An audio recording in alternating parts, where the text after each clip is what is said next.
En 2025, un tournant historique va s'opérer dans les relations entre la France et l'Afrique, puisque 7 pays africains vont pouvoir venir en France sans avoir besoin de visa. Imaginez la facilité. Plus aucune attente interminable à l'ambassade, plus de frais de dossier à payer, juste un passeport valide et un billet d'avion, et la porte de la France s'ouvre à vous.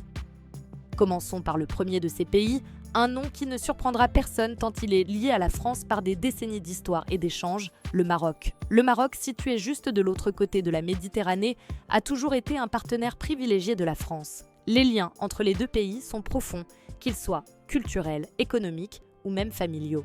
On estime que plusieurs millions de personnes d'origine marocaine vivent en France et des millions d'autres circulent chaque année entre les deux pays.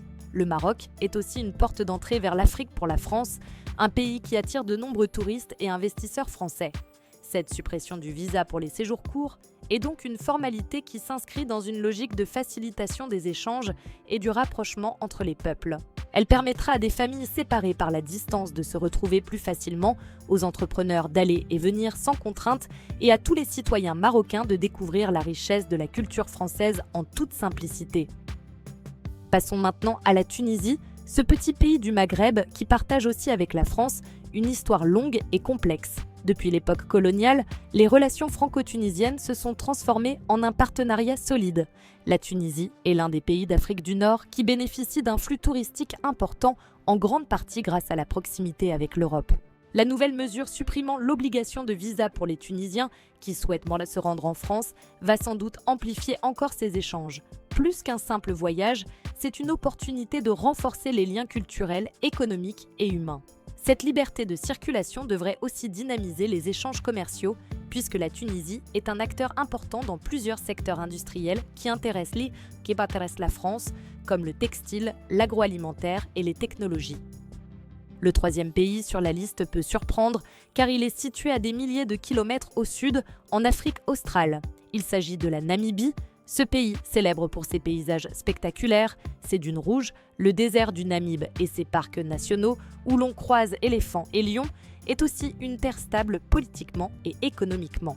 La décision de lever l'obligation de visa pour les Namibiens qui souhaitent visiter la France est un signe fort d'ouverture de la part de la diplomatie française vers l'Afrique australe. Cela vise à encourager non seulement le tourisme, mais aussi le développement d'échanges commerciaux entre la France et cette région.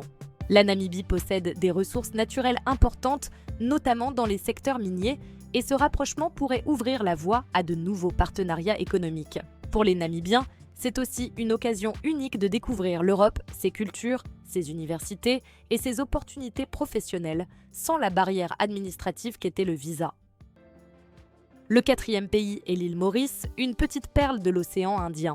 Maurice est une république qui a su, en quelques décennies, se développer rapidement grâce au tourisme, à la finance et à l'industrie sucrière. La langue française y est largement parlée, la culture est en grande partie francophone et les liens avec la France sont très forts.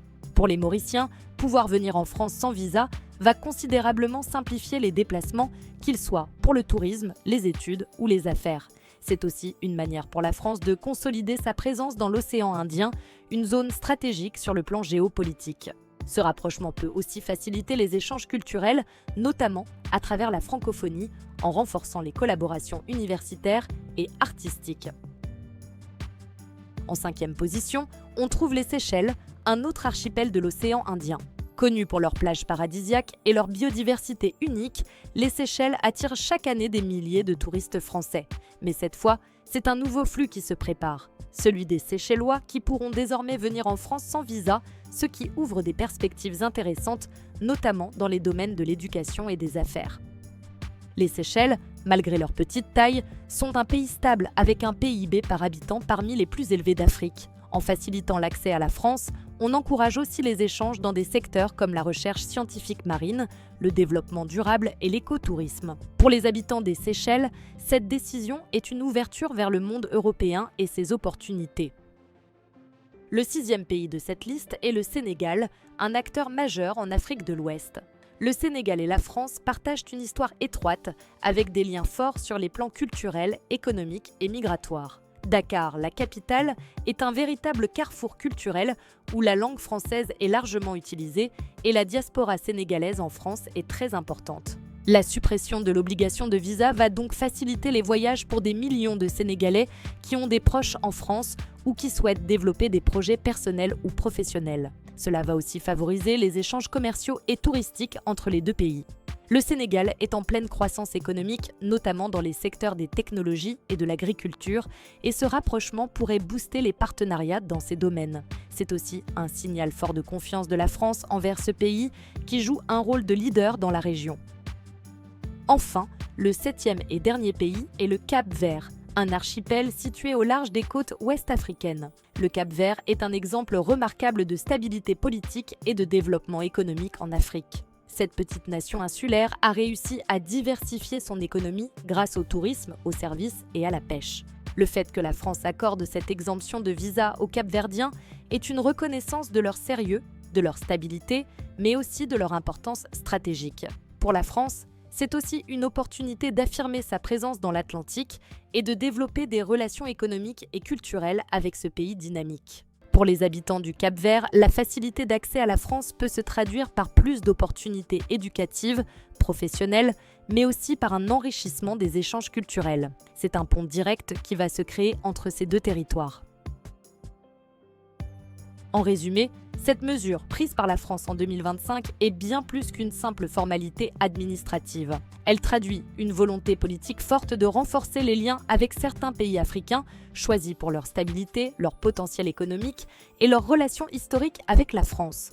Pour les citoyens de ces 7 pays, Maroc, Tunisie, Namibie, Maurice, Seychelles, Sénégal et Cap-Vert, cela signifie plus de liberté, plus de mobilité et surtout plus d'opportunités pour voyager, apprendre, travailler et vivre des expériences humaines et professionnelles sans les contraintes liées au visa.